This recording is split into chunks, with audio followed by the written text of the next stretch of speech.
Le Carrefour Jeunesse Emploi d'Argenteuil est à la recherche d'entrepreneurs qui souhaitent s'impliquer auprès des jeunes de notre région en tant que conférencier ou mentor. Pour vous inscrire, veuillez communiquer avec Mélanie Collin. Bonjour, je suis Jimmy Desabrais et c'est avec un grand plaisir que je prends la relève de l'animation de l'émission Histoire d'entrepreneurs pour une 4e saison. Cette semaine, nous rencontrons deux entrepreneurs qui ont choisi d'établir leur commerce de détail et services dans la municipalité de Saint-André d'Argenteuil. Il s'agit de Maxime Roquebrune de Max O2 ainsi que de M. André Lacasse de Équipement Lacasse.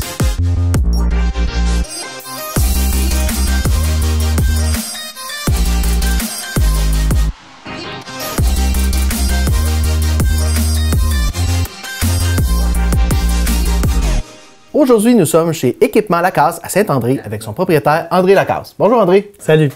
Donc André, Équipement Lacasse, ça a débuté en 2008? Oui, janvier 2008. Bon, parle-nous un peu de ton parcours brièvement pour te rendre là. Mais mes parents étaient cultivateurs, ça fait que j'ai appris à me débrouiller là, sur la ferme, à réparer ou faire tout à Saint-André? À Saint-André. Natif de Saint-André? Oui, natif de Saint-André, à peu près à 5 minutes d'ici. Okay. Puis après ça, ben, j'étais allé à l'école en mécanique automobile. Okay. En 81, j'ai terminé mon cours. J'ai travaillé sur la ferme avec mes parents pendant 1 an. Puis après ça, ben, j'ai eu l'opportunité de prendre un cours en machinerie agricole. Moi, j'aimais mieux la machinerie à réparer que de tirer des vaches. Puis c'est ça. Puis je me suis lancé là-dedans, puis j'ai été mécanicien de machinerie agricole dans un garage à Saint-André chez Jean-Paul Giroux. On avait des tracteurs White, Renault, Fiat. Puis à un moment donné, ben, au bout de 7-8 ans, j'ai été travailler chez Canadian Tower un petit bout de temps. En mécanique automobile. En mécanique automobile. Mais c'était pas vraiment mon dada, je ne sais pas trop comment dire ça. Je suis retourné chez Jean-Paul Giroux, puis à un moment donné, toutes les grosses compagnies, ils faisaient des fusions, puis là, ben, il a perdu son agence. Okay. Fait que je pensais prendre ça avec le mécanicien Roger Lavigne qui était là à ce moment-là, puis c'est ça. Ça n'a pas fonctionné. Ça n'a pas fonctionné. On regardait tous les chiffres, comment c'était pour arriver, puis ça allait arriver serré. Puis à un moment donné, je me suis fait Donc, tu avais déjà, à l'époque, la fibre entrepreneuriale. Oui. Moi, je trouvais ça... je regardais faire quelqu'un qui était entrepreneur, puis il me semble qu'il...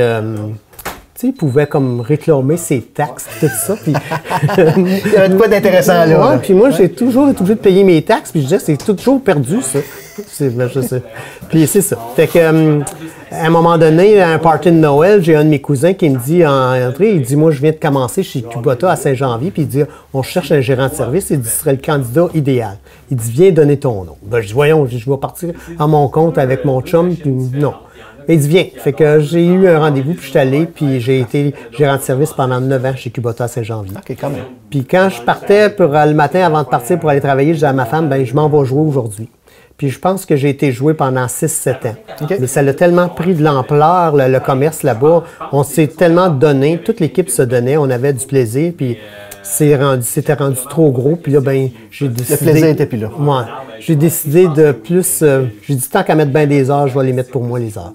C'est là que j'ai commencé mon entreprise. Donc, tu me disais tantôt, ça a débuté tranquillement. Oui. En 2008, janvier 2008, mon garage était construit. Je m'étais préparé.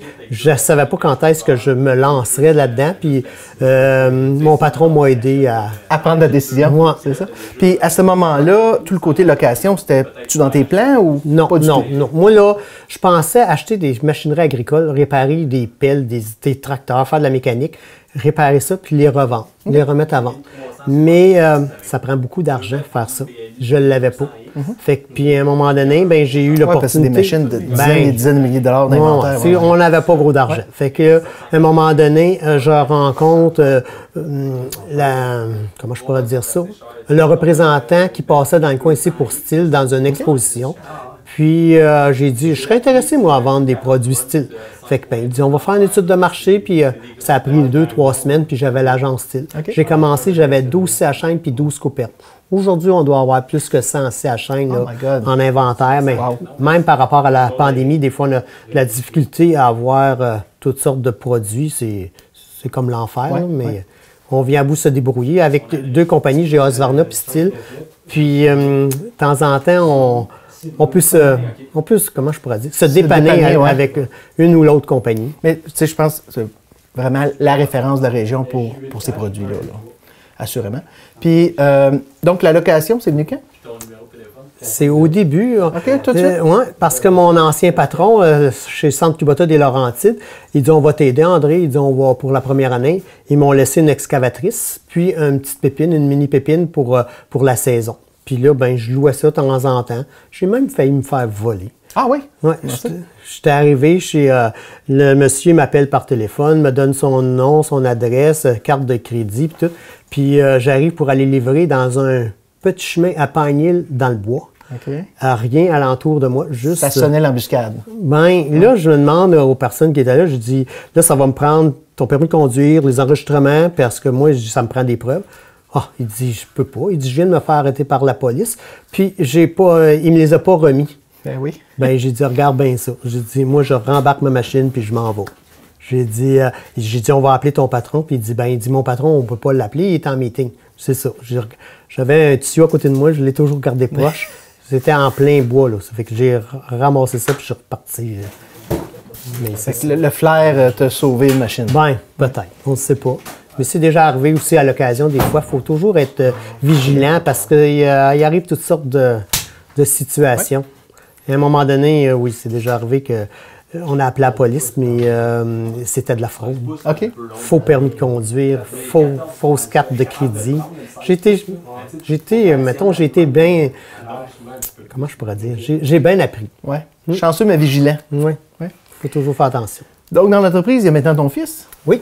Il est arrivé, il est là depuis toujours ou il est arrivé? Ben, Sam, quand on a commencé, là, je pense que la première fois, j'ai dû m'absenter un samedi, puis Sam, il avait vendu son premier blower, il avait 12 ans. C'est bon, ça? Fait que la fibre entrepreneuriale, c'est dans l'ADN des Lacasse. Oh, sûrement. Sûrement, hein? Fait que, donc, je présume, l'avenir... Oui, mais Sam, il s'implique beaucoup dans le commerce. Tu vois, il a été parti 4 ans à aller travailler à l'extérieur, puis là, il est revenu, ça doit faire 4 ans. Puis là, je lui laisse plus de responsabilité. Oui. C'est bon. Ton petit bonheur dans la vie, c'est quoi? J'en ai plein. Plein? T'es un homme heureux? Ben, j'ai... Ben, à part ta douce moitié, Chantal, oui. assurément. Mais j'ai une petite érablière là, qu'on a commencé le projet il y a environ 3 ans à construire ça. Je me suis équipé pour la fabriquer comme de A à Z. J'ai acheté un moulin à scie, j'achète des bio. On fabrique notre propre bois parce que c'est toujours des... comment je pourrais te dire? Des mesures qui ne sont pas vendues. Tout est sur mesure. Oui. C'est bon? Yes. Tu es un type d'entrepreneur et d'entreprise qui doit conjuguer le travail de gestion et le travail manuel, donc réparation, location, livraison.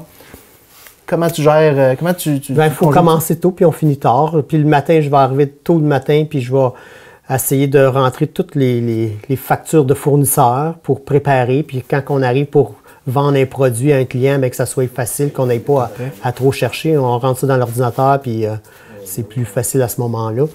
Puis après ça, ben, le soir, après 5 heures, ben, mon chiffre de livraison commence pour livrer tout ce que j'ai loué durant la journée.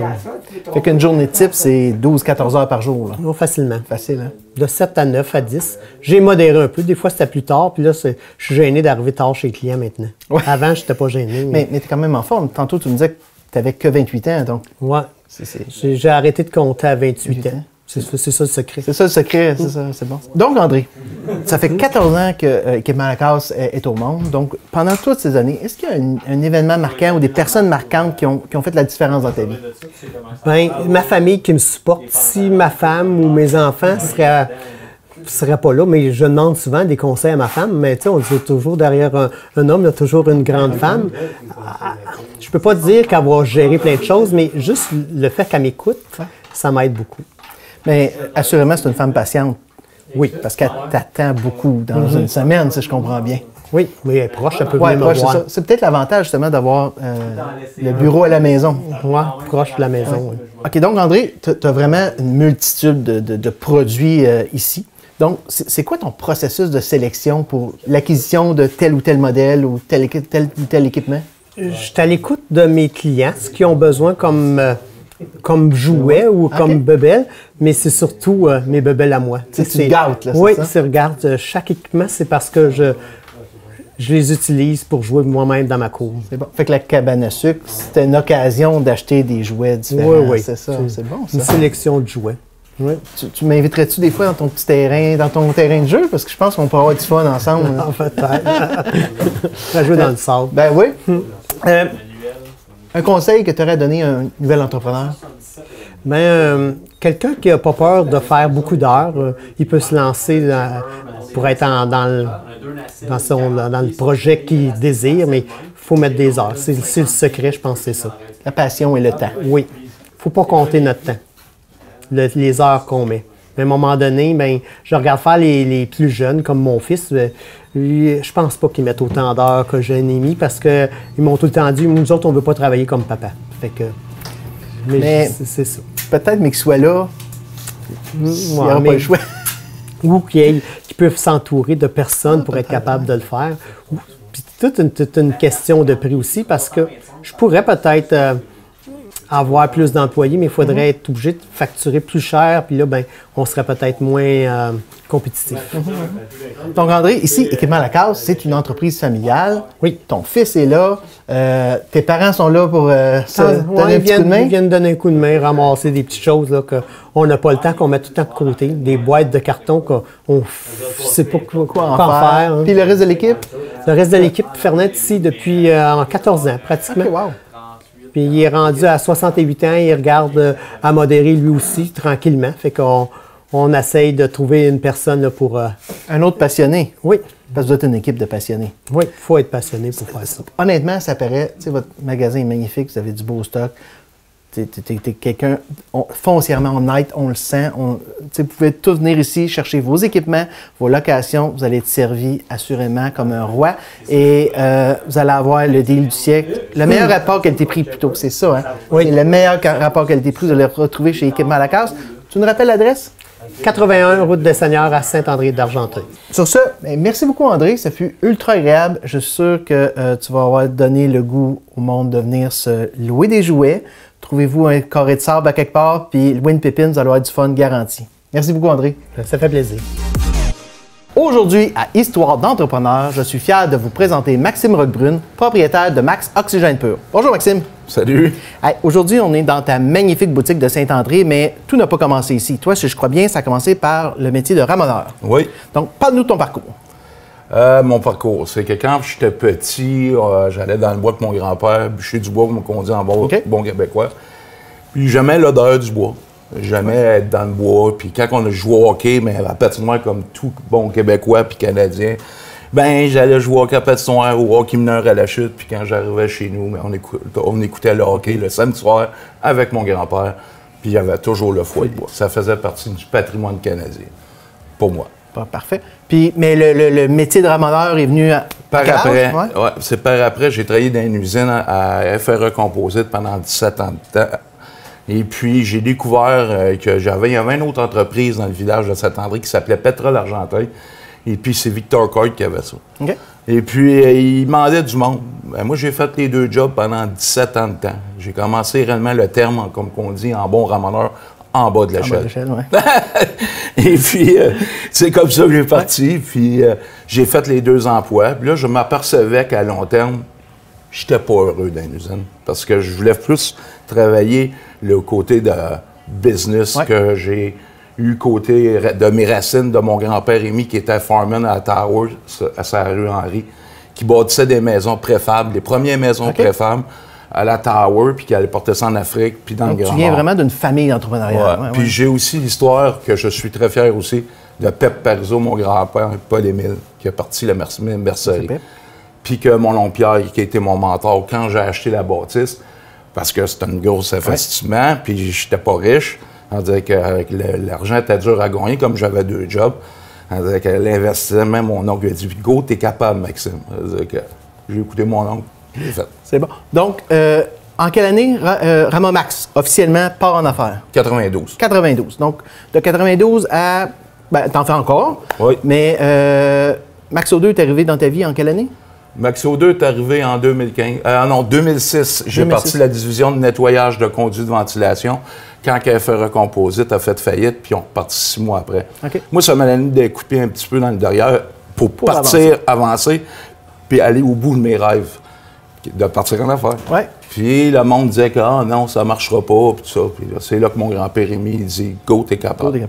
Donc, Maxo 2, qui est vraiment du nettoyage de conduits, de ventilation. Oui, mais il y a eu un principe de base aussi au tout début que je voyais toujours être, que, mettons, est dépendant de l'électricité. Okay. Le chauffage au bois, ben, on est indépendant. On peut survivre, comme dans l'ancien temps, se faire à manger sur le poêle à bois. Je trouvais l'idée bonne de revenir à nos sources. Oui. Puis après ça, j'ai vu le nettoyage de conduits de ventilation qui était relié aux fournaises à l'huile. OK, oui. C'est-à-dire que là, je me disais ramonage. Toutes les docks, oui. Je disais service complet. Ouais. Tu rentres dans la maison, c'est clé en main. Oui. Après ça, j'ai vu mon garçon qui travaillait dans le gaz à Montréal. Ben, regarde, on va ouvrir le gaz. Plancher radiant, gaz propane, gaz naturel. Donc, toujours dans l'idée d'offrir un service le plus complet aux clients. Tout. On rentre dans la maison, on ramasse tout. On est dans quelle année? Là, on est en 2016. OK. Donc, tu as 10 ans tout seul à travailler toujours extrêmement fort, ouais. Avec des employés, mais... C'est ça. Donc, 2016, donc, la vente d'équipements de gaz, tout ce qui est... Okay. Mais je veux juste mentionner une chose. En 2007, j'ai été au bout de mes rêves. Okay. J'ai dit, je m'en vais dans le nettoyage de conduits de ventilation.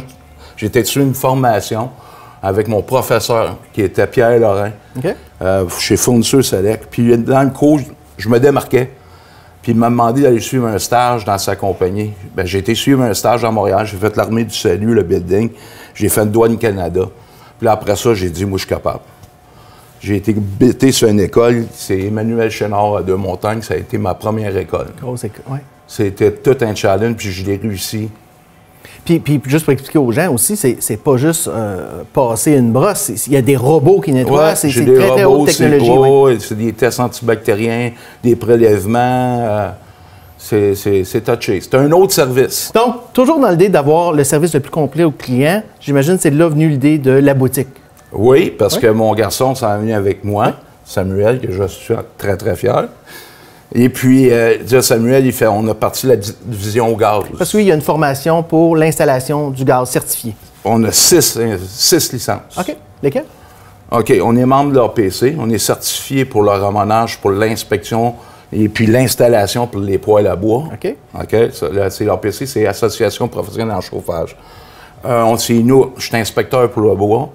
Mes employés ont toute leur formation pour inspecter les poêles à bois. Pour les assurances, on est les seuls. Okay. Ça prend une licence, ABQ.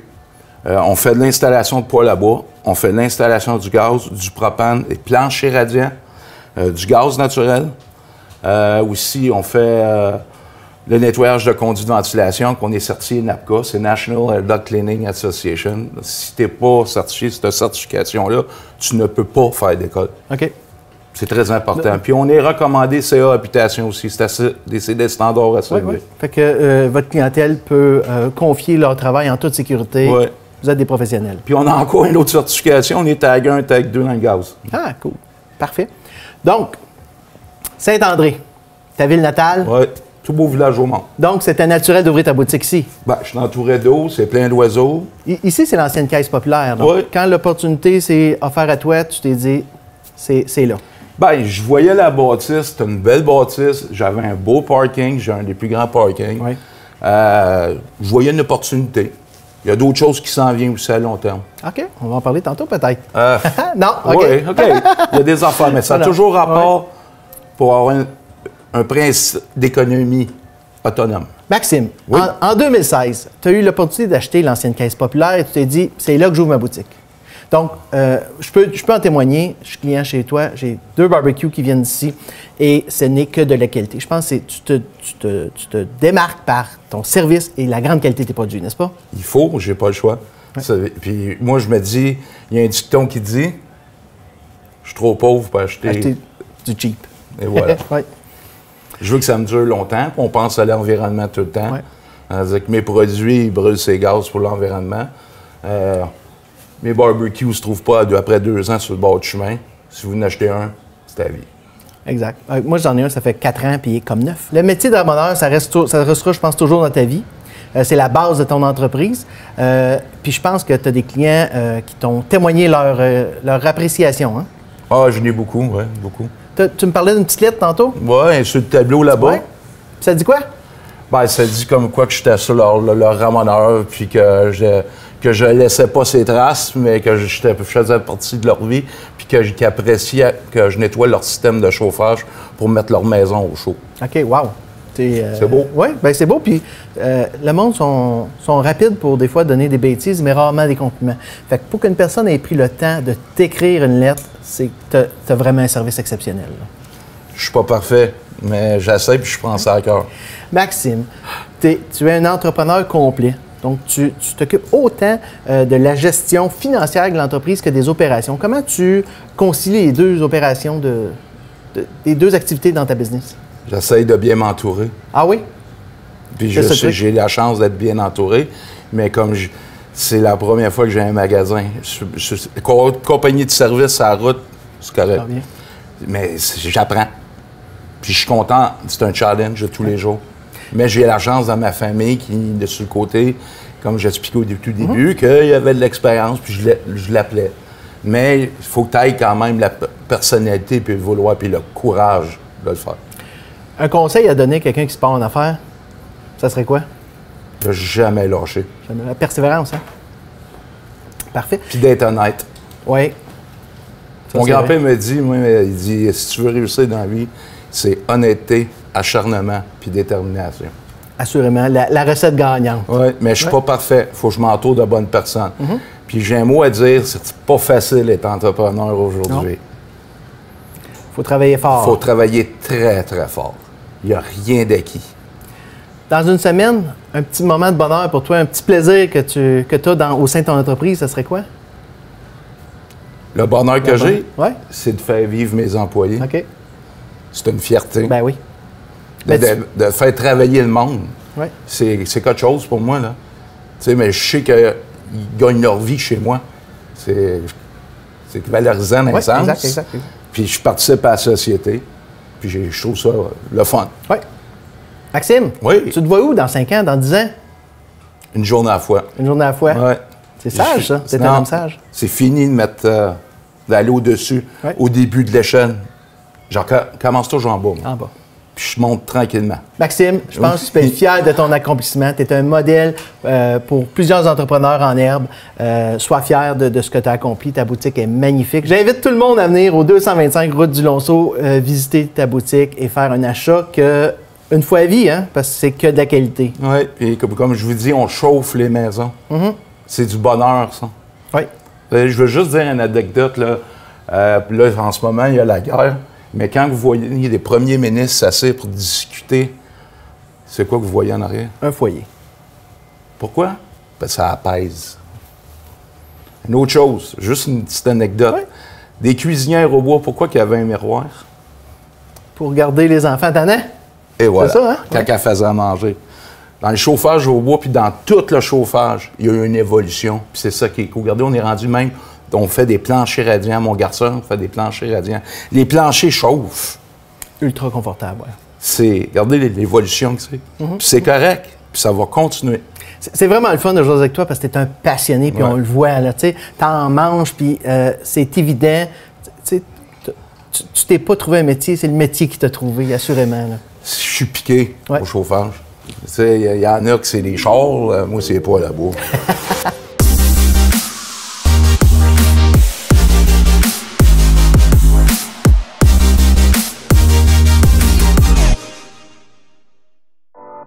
Le Carrefour Jeunesse Emploi d'Argenteuil est fier de vous avoir présenté Histoire d'entrepreneur et poursuit sa mission d'aider les jeunes de la région à s'entreprendre.